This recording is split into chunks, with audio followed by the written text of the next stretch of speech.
ৰেলপথ অৱৰোধ কাৰ্য আছিলে হয় কিন্তু বিশেষ কেন্দ্ৰীয় চৰকাৰৰ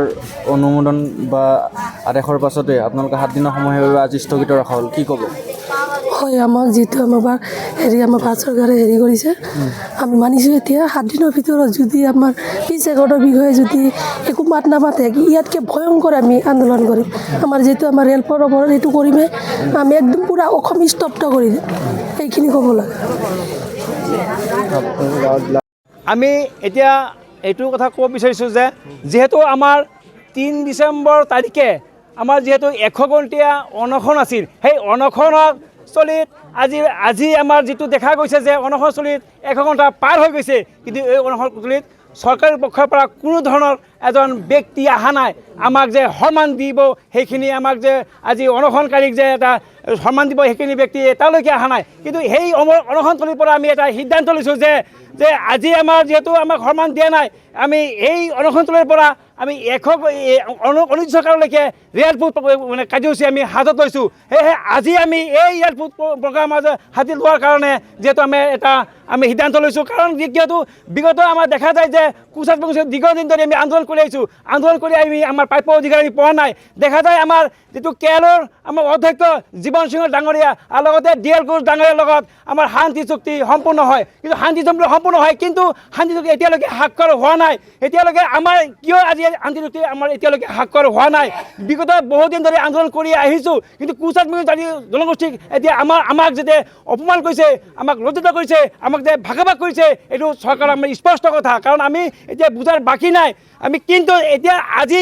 এই আমাৰ সভাস্থলীৰ পৰা আজি আমাৰ যিটো ৰেলডুকু আজি সভাস্থলীৰ পৰা মই আজি কেন্দ্ৰ চৰকাৰ আৰু ৰাজ্য চৰকাৰ সকাই দিব বিচাৰিছোঁ যে আমাৰ যিহেতু আমাৰ অনাগত দিনৰ কাৰণে যদি আমাৰ 26ৰ আগত যদি আমাৰ কেন্দ্ৰীয় চৰকাৰে যদি শান্তি চুক্তি আমাৰ সম্পূৰ্ণ নহয় আমাৰ পিছৰ যদি আমাৰ সম্পূৰ্ণ নহয় তেতিয়াহ'লে ইয়াতকৈ আমি বৃহত্তৰ আন্দোলন আমি গঢ়ি তুলিবলৈ আমি বাধ্য হ'ম যিহেতু আজি যদি আমাৰ চৰকাৰে এটা কেন্দ্ৰীয় চৰকাৰে এটা মেছেজ পঠাইছে যিহেতু আমাৰ একেই মিছৰ এটা মেছেজ পঠাইছে এসপ্তাহৰ ভিতৰতে কেন্দ্ৰীয় চৰকাৰে আমাক এটা টিম এটা KDCক আমাক মাতিছে আৰু যিহেতু শান্তি চুক্তি সম্পূৰ্ণ হ'ব বুলি আজি আমাক এটা সুন্দৰ এটা বাৰ্তা দিছে সেইকাৰণে আমি ধন্যবাদ জ্ঞাপন কৰিছোঁ না এইটো কথা মই এটা স্পষ্ট কথা কৈছোঁ যে আমাৰ যিটো আন্দোলন আমি গণতান্ত্ৰিক আন্দোলন কৰিছোঁ কিন্তু আমাৰ গণতান্ত্ৰিক আন্দোলন আমাৰ ভাষা বুজি পোৱা নাই কিন্তু আমাক আজি প্ৰশাসনে আমাৰ অপমান কৰিছে কালি আমাৰ সতীৰ্থসকলক আমাৰ মানে মাৰপিট কৰিবৰ কাৰণে প্ৰশাসনে এতিয়া দ্বিধাবোধ কৰা নাই আমাৰ বেয়া ব্যৱহাৰ কৰিছে প্ৰশাসনক আমি তীব্ৰভাৱে গৰিহণা দিছোঁ কাৰণ কিয় আমাক যে গণতান্ত্ৰিক আন্দোলন আমি ভাষাটো বুজি পোৱা নাই নেকি আজি আমি আন্দোলন কৰিছোঁ আমাৰ কোনো ধৰণৰ আমি ইয়াতে কোনো বিশৃংখলা আমি কোনো ধৰণৰ আমি সৃষ্টি কৰা নাই কিন্তু দেখা যায় যে আজি প্ৰশাসনে আমাক মানে অত্যাচাৰ কৰিছে বাধা দিছে আমাক কিয় আজি বাধা দিছে আমাৰ প্ৰাপ্য অধিকাৰৰ কাৰণে আমি আজি ইয়াতে আমি আন্দোলন কৰিছোঁ প্ৰশাসনে এইটো ভাবিব যে আমি প্ৰশাসন দেখি আমি কেতিয়াও ভয় নকৰোঁ আমাৰ জাতি মাটিৰ কাৰণে আমাৰ উদ্দেশ্যৰ কাৰণে আমি মৰিবলৈ সাজু আছোঁ প্ৰশাসনে আমাক কি ভয় দেখাইছে এইটো আমি কেতিয়াও আমি এইটো ভয় খোৱা নাই